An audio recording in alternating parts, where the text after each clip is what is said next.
ಆತ್ಮೀಯ H16 news ಅರ್ಥಾತ್ ಸೀತಾರಾಮ್ ನ್ಯೂಸದ ವೀಕ್ಷಕರೇ, ನಾನು ನಿಮ್ಮವ ಎಂ ಆಯುಧ ಮಲ್ಲಪ್ಪ ಜೊತೆ ಅವರು. ತಾವು ಈಗ ಸುದ್ದಿಗಳ ಲೋಕಕ್ಕೆ ಎಂಟ್ರಿ ಹೊಡಿತಾ ಇದ್ದೀರಿ. ಈ ಸುದ್ದಿಗಳನ್ನು ಪ್ರತಿಯೊಂದು ನೋಡೋ ಜೊತೆಗೆ ನಿಮ್ಮ ಅಭಿಪ್ರಾಯಗಳನ್ನು ಹಂಚ್ತಾ ಇರಿ. ಯಾಕಂದರೆ ಈ ಸುದ್ದಿಗಳು ನಿಮಗಾಗಿ, ನಿಮ್ಮ ಬದುಕಿಗಾಗಿ, ನಿಮ್ಮ ವೈಚಾರಿಕೆಗಾಗಿ, ನಿಮ್ಮ ತಿಳುವಳಿಕೆಗಾಗಿಯೂ ನಿಮಗೂ ಗೊತ್ತು. ಜೊತೆಗೆ ನಮಗೂ ನಿಮ್ಮೊಂದಿಗೆ ಇದೊಂದು ಮಾತಾಡುವಂಥ ಜೊತೆಗೆ ಸುದ್ದಿಗಳನ್ನು ಬಿಡುವಂಥ ಕೆಲಸ. ಈ ಕೆಲಸದಲ್ಲಿ ನಾವು ನಿಮ್ಮೊಂದಿಗಿದ್ದೀವಿ ಅಂತ ಹೇಳ್ತಾ ನೋಡ್ತಾ ಇರಿ ಈ ಸುದ್ದಿಗಳನ್ನು.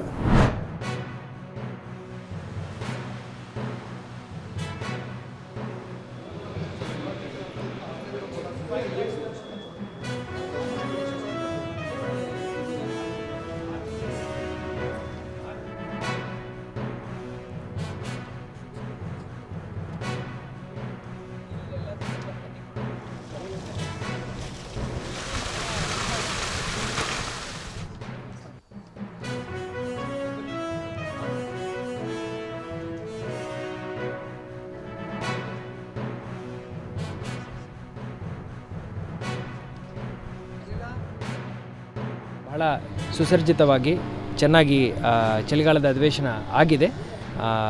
ಅದಕ್ಕಂತೂ ಇನ್ನೂ ಬೆಟರ್ ಈ ವರ್ಷ ನಾವು ಮಾಡ್ತಾಯಿದ್ದೀವಿ. ಒಂದೆರಡು ಸ್ಪೆಷಲ್ ಅಟ್ರ್ಯಾಕ್ಷನ್ಸ್ ಈ ವರ್ಷ ಏನಂದರೆ, ನಮ್ಮ ದೇಶದ ಧ್ವಜ ಏನಿದೆ ಅದನ್ನು ನಾವಿಲ್ಲಿ ಪ್ರದರ್ಶನ ಮಾಡ್ತಾಯಿದ್ದೀವಿ. 48x72 ಅಷ್ಟು ಡೈಮೆನ್ಷನ್ದು ಬೃಹತ್ ಆಕಾರದ ಧ್ವಜವನ್ನು ಇಲ್ಲಿ ಪ್ರದರ್ಶನ ಮಾಡ್ತಾಯಿದ್ದೀವಿ. ನಮ್ಮ ಸ್ಪೀಕರ್ ಸಾಹೇಬರ ಅವ್ರ ಸೂಚನೆದಂತೆ ಈ ಒಂದು ಕೆಲಸ PWD ಅವರು ಮಾಡ್ತಾಯಿದ್ದಾರೆ. ನಮ್ಮ ಸುವರ್ಣಸೌಧ ಆವರಣದಲ್ಲಿ ನಾವು ಇನಾಗ್ರೇಟ್ ಮಾಡ್ತಾಯಿದ್ದೀವಿ. ಅದರಲ್ಲಿ ವಿವಿಧ ರೀತಿಯ ಕಾರಂಜಿಗಳಿದ್ದಾವೆ ಹಾಗೂ ಜನರು ಬಂದು ಇಲ್ಲಿ ಸ್ವಲ್ಪ ರಿಲ್ಯಾಕ್ಸ್ ಮಾಡಲಿಕ್ಕೆ ಅನುಕೂಲ ಆಗುತ್ತೆ. 4.5 ಕೋಟಿ ರೂಪಾಯಿ ವೆಚ್ಚದಲ್ಲಿ ಅದನ್ನು ರೆಡಿ ಮಾಡಲಾಗಿದೆ. ಈ ವರ್ಷ ನಮ್ಮ ಚಳಿಗಾಲದ ಅಧಿವೇಶನ 2ನೇ ದಿವಸದಲ್ಲಿ ಮಾನ್ಯ ಮುಖ್ಯಮಂತ್ರಿಗಳು, ಉಪಮುಖ್ಯಮಂತ್ರಿಗಳು ಹಾಗೂ ಎಲ್ಲ ಸಚಿವ ಸಂಪುಟ ಸಚಿವರು ಎಲ್ಲರೂ ಬಂದು ಈ ಒಂದು ಉದ್ಘಾಟನೆಯಲ್ಲಿ ಭಾಗಿಯಾಗ್ತಾರೆ. ಎಲ್ಲ ಪೊಲೀಸ್ ಇಲಾಖೆದವರು ಈಗ ಕಟ್ಟೆಚ್ಚರಿನಲ್ಲಿದ್ದಾರೆ ಈ ಬಾಂಬ್ ಬ್ಲಾಸ್ಟ್ ಹಿನ್ನೆಲೆಯಲ್ಲಿ. ಅದರ ಜೊತೆಗೆ ನಾವು ನಮ್ಮ bomb detection and disposal squad ಮತ್ತು ಆ್ಯಂಟಿ ಸಾಬೋಟಾಜ್ ಚೆಕ್ ಟೀಮ್, ನಮ್ಮದು ಸ್ನಿಫರ್ ಡಾಗ್ಸ್, ಅದರಿಂದ ಈ ಎಲ್ಲ ಏರಿಯಾದು ಸೆಕ್ಯೂರಿಟಿ ನಾವು ಇನ್ಶೂರ್ ಮಾಡ್ತೀವಿ. ಅದರ ಜೊತೆಗೆ ನಮ್ಮದು ಪ್ಯಾಟ್ರೋಲಿಂಗ್ ಆಗಲಿ, CCTV ಮಾನಿಟರಿಂಗ್ ಆಗಲಿ, ಡ್ರೋನ್ ಮಾನಿಟರಿಂಗ್ ಆಗಲಿ, ಬಾಡಿ ಒನ್ ಕ್ಯಾಮೆರಾ ಮಾನಿಟರಿಂಗ್ ಆಗಲಿ, ಎಲ್ಲ ಟೆಕ್ನಾಲಜಿ ಕೂಡ ನಾವು ಬಳಸ್ತಾ ಇದ್ದೀವಿ. ಈ ನಮ್ಮ ಸುವರ್ಣ ವಿಧಾನಸೌಧ ಕಟ್ಟಡಕ್ಕೆ ಹೆಚ್ಚಿನ ಭದ್ರತೆ ನೀಡಲಿಕ್ಕೆ ಪೂರ್ತಿ ನಾವು ವ್ಯವಸ್ಥೆ ಮಾಡ್ತಾಯಿದ್ದೀವಿ. ಹೌದು, ಒಂದು ಸ್ಟೂಡೆಂಟ್ ಸಂಘಟನೆಯಿಂದ ಒಂದು ಅರ್ಜಿ ಬಂದಿದೆ ಮತ್ತು ಸೋಷಿಯಲ್ ಮೀಡಿಯಾದಲ್ಲಿ ಕೂಡ ಅವರು ಕಾಲ್ ನೀಡಿದ್ದಾರೆ. ನಾವು ಅವರ ಸಂಪರ್ಕದಲ್ಲಿ ಇದ್ದೀವಿ. ಇದೇನು ಪಬ್ಲಿಕ್ ಪಾರ್ಕ್ ಇಲ್ಲ, ನೀವು ಯಾವಾಗಲೂ ಹಾಗೆ ಬರ್ಬೋದು ಅಂತ. ಇದು ಒಂದು ಹೈ ಸೆಕ್ಯೂರಿಟಿ ಇನ್ಸ್ಟಾಲೇಷನ್ ಇದೆ. ಇಲ್ಲಿ ಅವರು ಬರಬೇಕಾದ್ರೆ ಅವರು ಕಡ್ಡಾಯವಾಗಿ ಪೊಲೀಸ್ ಪರ್ಮಿಷನ್ ತಗೋಬೇಕು. ನಾವು ಪರ್ಮಿಷನ್ ಕೊಡೋಕ್ಕಿಂತ ಮುಂಚೆ ಅವರಿಂದ ಹೆಚ್ಚಿನ ಮಾಹಿತಿ ಪಡೀತಾ ಇದ್ದೀವಿ. ಯಾರು ಬರ್ತೀರಿ, ಎಲ್ಲಿಂದ ಬರ್ತೀರಿ, ಯಾವ ಗಾಡಿನಲ್ಲಿ ಬರ್ತೀರಿ, ಅವರು ಆ ಮಾಹಿತಿ ನೀಡಲಿ.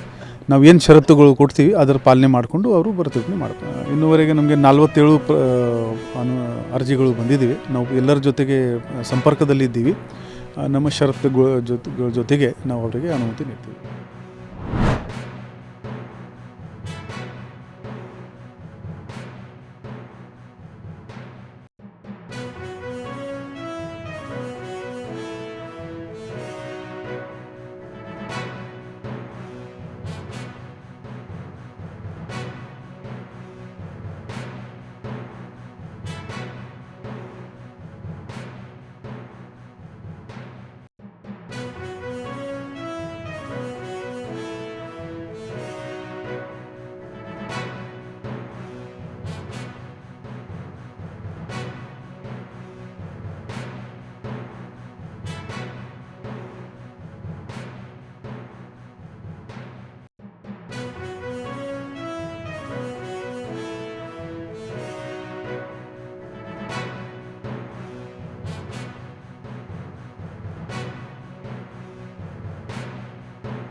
ಡೆಪಾಸಿಟ್ ಆಗಿರ್ಬೋದು, ಸಣ್ಣ ಉಳಿತಾಯ ಯೋಜನೆಯಲ್ಲಿ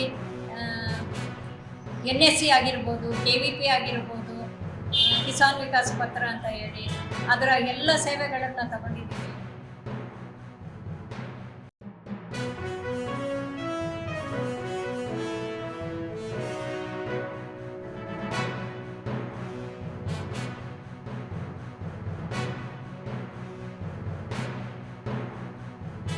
ಬ್ರಿಟಿಷರ ಕಾಲದಲ್ಲಿ ಇದು ಸ್ಥಾಪನೆಯಾಗಿ ಇದುವರೆಗೂ ಅತ್ಯಂತ ಉತ್ತಮವಾದ ಸೇವೆಯನ್ನು ಸಲ್ಲಿಸಿದೆ. ಗ್ರಾಹಕರಿಗೆ ಒಳ್ಳೆಯ ಸೇವೆಯನ್ನು ಸಲ್ಲಿಸ್ತಾ ಇದೆ. ಸಣ್ಣ ಉಳಿತಾಯ ಯೋಜನೆ ಮತ್ತೆ ರಾಜ್ಯ ಸರ್ಕಾರಿ ಮತ್ತು ಕೇಂದ್ರ ಸರ್ಕಾರಿ ಯೋಜನೆಗಳು, ಸುಕನ್ಯಾ ಸಮೃದ್ಧಿ ಯೋಜನೆ, ಹೀಗೆ ಸ್ಮಾಲ್ ಫಿಕ್ಸೆಡ್ ಡಿಪಾಸಿಟ್ ಯೋಜನೆ, ಇನ್ನು ನೂರಾರು ಸೇವೆಗಳನ್ನು ಜನರಿಗೆ ಸಲ್ಲಿಸ್ತಾ ಇದೆ.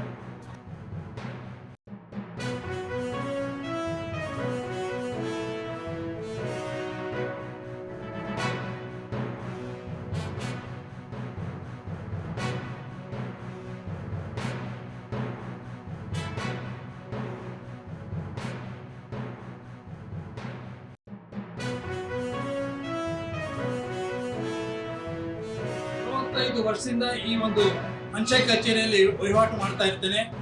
ಹಿಂದಿನ ದಿನಗಳಲ್ಲಿ ಪೋಸ್ಟ್ ಆಫೀಸ್ ಎಷ್ಟು ತುಂಬ ಒಂದು ಸಣ್ಣ ಇದಾಗಿ ಓಪನ್ ಆಯ್ತು. ಇಲ್ಲಿ ಇವತ್ತಿನ ದಿನದಲ್ಲಿ ಕೋಟ್ಯಾಂತರ ರೂಪಾಯಿಗಳನ್ನು ವ್ಯವಹಾರ ಮಾಡಿ ಕೊಳ್ಳೇಗಾಲದ ಜನತೆ ಹಾಗೂ ಸುತ್ತಮುತ್ತಲಿನ ಗ್ರಾಮಗಳಿಗೆ ತನ್ನ ಸೇವೆಯನ್ನು ವಿಸ್ತರಿಸಿದೆ.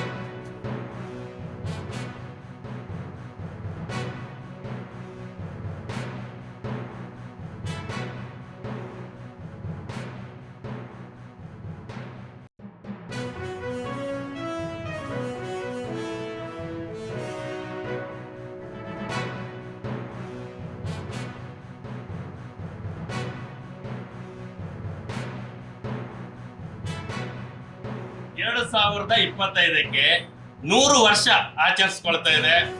100 ವರ್ಷದಿಂದ ಈ ಕಟ್ಟಡ ಸದೃಢವಾಗಿ ನಿಂತು ಸಾಕಷ್ಟು ಲಕ್ಷಾಂತರ ಗ್ರಾಹಕರಿಗೆ, 100 ವರ್ಷದಿಂದ ಅಂದ್ರೆ ಲಕ್ಷಾಂತರ ಗ್ರಾಹಕರಿಗೆ ಸೇವೆ ನೀಡ್ತಾ ಇದೆ.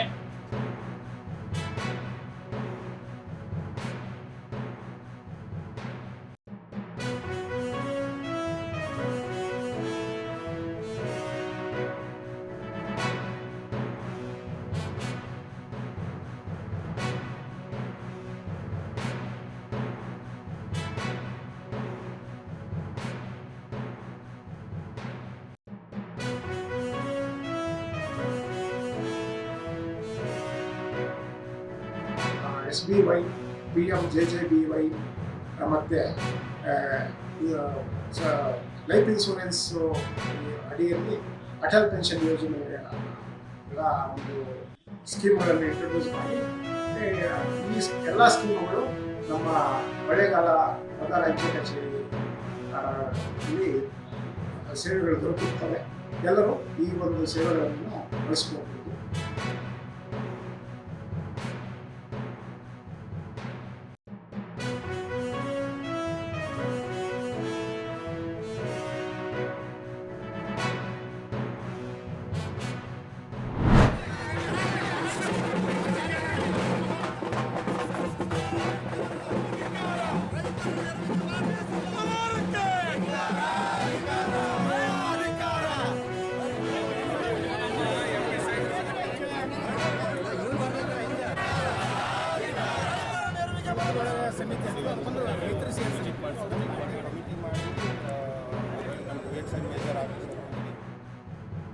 ರೈತಗೆ ಅದು ಅವನ ಬೆನ್ನ ಮೇಲೆ ಬರಿ ಹೇಳ್ದಂಗೆ ಆಗಿಬಿಟ್ಟದೆ. ಅದ್ರ ಜೊತೆಗೆ ಸಾಕಷ್ಟು ಇವತ್ತು ಕಾರ್ಯಕ್ರಮ ಹೆಂಗಾಗಿಬಿಟ್ಟಿದಾವೆ ಅಂತಂದರೆ, ಹಿಂದಿನ ಸರ್ಕಾರದ ಎಲ್ಲ ಕಾರ್ಯಕ್ರಮ ಇವತ್ತು ತೆಗೆದು ಇವತ್ತು ರೈತರಿಗೆ ಅನ್ಯಾಯ ಮಾಡ್ತಾಯಿದೆ. ಶುಗರ್ ನಾವು ಈಗ ನೋಡ್ತಾ ಇದ್ದೀವಿ, ಶುಗರ್ ಫ್ಯಾಕ್ಟ್ರಿ ಕಬ್ಬಿಂದು ರೇಟ್ ಕೂಡ ಇವತ್ತು ಜಿಲ್ಲೆಯಲ್ಲಿ 3-4 ರೇಟ್ ಆಗಲಿಕ್ಕೆ. ಇಲ್ಲಿ ನಮ್ಮಲ್ಲಿ ಒಂದು ರೇಟ್ ಕೊಡ್ತೀನಿ ಅಂತ ಹೇಳಿ ಅಧಿಕಾರಿಗಳು ಹೇಳೋದಾಗೆ ನಮ್ಮ ಉಸ್ತುವಾರಿ ಸಚಿವರು ಬೇಡತ್ತಾರೆ, ಅವ್ರಿಗೆ ವರ್ಕೌಟ್ ಆಗಲ್ಲ ಅಂತೇಳಿ. ಅವ್ರಿಗೆ ವರ್ಕೌಟ್ ಆಗೋದು ಬಿಡೋದು ಅವ್ರು ತೊಗೊಂಡು ಏನು ಮಾಡ್ತಾರೆ, ಜನರಿಗೆ ಏನಾಗ್ತದೆ, ಜನರಿಗೆ ಒಳ್ಳೇದು ಮಾಡಲಿ ಅನ್ನೋ ಉದ್ದೇಶ ಇಟ್ಕೊಂಡು, ರೈತರಿಗೆ ಒಳ್ಳೇದು ಮಾಡಲಿ ಅನ್ನೋ ಉದ್ದೇಶ ಇಟ್ಕೊಂಡು ಇವತ್ತು ಮಾಡಿದ್ರೆ ಇನ್ನೂ ಒಳ್ಳೇದಾಗ್ತಿತ್ತು. ಅವರೇ ಅಧಿಕಾರಿಗಳು ಬಂದು ನಾವು 3160 ರೂಪಾಯಿ ಕೊಡ್ತೀವಿ ಅಂದು. ಯಾಕಪ್ಪ ಸಿದ್ದರಾಮಣ್ಣವ್ರು ಒಂದು ಕಡೆ 3,300 ರೂಪಾಯಿ ಅನೌನ್ಸ್ ಮಾಡ್ತಾರೆ, ನೀವು 3,160 ಯಾಕೆ? ನಾವೇನು ಕರ್ನಾಟಕ ಬಿಟ್ಟು ಬೇರೆ ರಾಜ್ಯದಲ್ಲಿ ಇದ್ದೀವೇನು? ಯಾಕಿಂಥದ್ದು ವರ್ತನೆ? ಅದಾದಮೇಲೆ ಇವತ್ತು ಪ್ರಿಯಾಂಕಾ ಖರ್ಗೆ ಅವರು ಇಲ್ಲಿ ಬಂದು ಮೀಟಿಂಗ್ ಮಾಡಿ ಅದನ್ನು ಪಕ್ಕಾ ಮಾಡ್ತಾರೆ, ಕೊಡಿಸ್ತಾರೆ ಅಂತಂದ್ರೆ ನಾವು ತಿಳಿದ್ರೆ ಇಲ್ಲಿ 2,950 ರೂಪಾಯಿ ಘೋಷಣೆ ಮಾಡಿ 50 ರೂಪಾಯಿ ಸರ್ಕಾರ ಜೋಡಿಸಿ 3,000 ಕೊಡ್ತಾರೆ ಅಂದರೆ ಇದು ಘೋರ ಅನ್ಯಾಯ ರೈತರಿಗೆ ಆಗ್ತಾ ಇದೆ. ಮಾನ್ಯ ಖರ್ಗೆ ಸಾಹೇಬ್ರೆ, ನೀವು ಸರಿ ಮಾಡಿಕೊಡ್ರಿ. ಡಿವಿಷನಲ್ ಹೆಡ್ ಕ್ವಾರ್ಟರ್ಸ್ ಗುಲ್ಬರ್ಗ ಕಲಬುರಗಿಯಲ್ಲಿ ಬೃಹತ್ ಪ್ರತಿಭಟನೆ ಭಾರತೀಯ ಜನತಾ ಪಾರ್ಟಿ ರೈತ ಮೋರ್ಚಾ ವತಿಯಿಂದ ನಡೀತಾ ಇದೆ. ಇವತ್ತು ಸರ್ಕಾರ ಗಾಢ ನಿದ್ರೆಯಲ್ಲಿದೆ. ಸರ್ಕಾರ ರೈತರ ಸಮಸ್ಯೆಗಳ ಕಡೆ ನೋಡ್ತಾ ಇಲ್ಲ. ಇವತ್ತು ರೈತರಿಗೆ ಬೆಳೆ ಹಾನಿ 100% ಬೆಳೆ ಹಾನಿಯಾಗಿದೆ. ಆದರೆ 10% ಅವರಿಗೆ ಕಾಂಪನ್ಸೇಷನ್ ಬಂದಿಲ್ಲ. ಇವತ್ತು ಶುಗರ್ ಕೇನ್ ಕಬ್ಬಿನ ರೇಟ್ನು ಸರಿ ಕೊಡ್ತಾ ಇಲ್ಲ. ಅದಕ್ಕೆ ರೈತರು ಕಂಗಾಲಾಗಿದ್ದಾರೆ. ಅದರ ವಿರುದ್ಧ ನಾವು ಹೋರಾಟ ಮಾಡ್ತೀವಿ.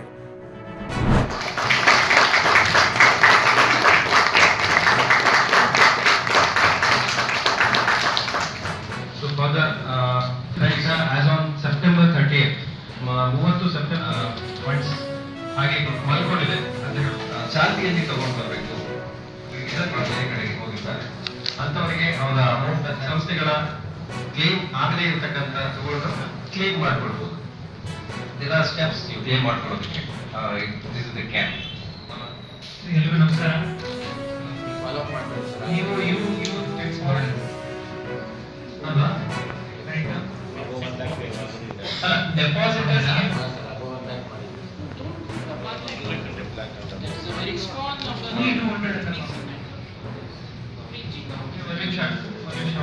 KGB Act bank accounts inactive. Some of them deceased also. So we have come out. ಪಂಚಾಯತಿಗೆ ಅಸೋಸಿಯೇಟೆಡ್ 2 SHG.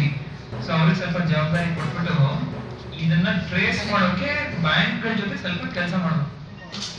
ಓಕೆ, ಸೊ ಬ್ಯಾಂಕ್ಗಳ ಜೊತೆ ಕೆಲಸ ಮಾಡಿ. For example KGB, for example Parashurampura ಗ್ರಾಮ ಪಂಚಾಯತಿ, ಅಲ್ಲಿರುವಂತಹ ಸೆಲ್ಫ್ ಹೆಲ್ಪ್ ಗ್ರೂಪ್ಗಳು ಇವ್ರು ಕೂಡ ಪಟ್ಟಿ ಇಟ್ಕೊಂಡು ಟ್ರೇಸ್ ಮಾಡಿ ಯಾರ ಹೆಸರಲ್ಲಿ ಅಕೌಂಟ್ ಇದೆ ಅಥವಾ ಅವ್ರ ಮನೆಯವ್ರನ್ನ ಕುಟುಂಬಸ್ಥರನ್ನ ಗೈಡ್ಲೈನ್ ಪ್ರಕಾರ ಕರ್ಕೊಂಡು ಬಂದು ಬ್ಯಾಂಕ್ ಕರ್ಕೊಂಡು ಬಂದ್ರೆ ಕ್ಲೋಸ್ ಮಾಡ್ತಾರೆ ಅಥವಾ ಅಲ್ಲಿರೋ ಹಣವನ್ನು ತಮ್ಮ ಆಕ್ಟಿವ್ ಅಕೌಂಟಿಗೆ ಕಳಿಸ್ಕೊತಾರೆ, ಇಲ್ಲ ಆಕ್ಟಿವೇಟ್ ಮಾಡ್ತಾರೆ ಅಕೌಂಟ್.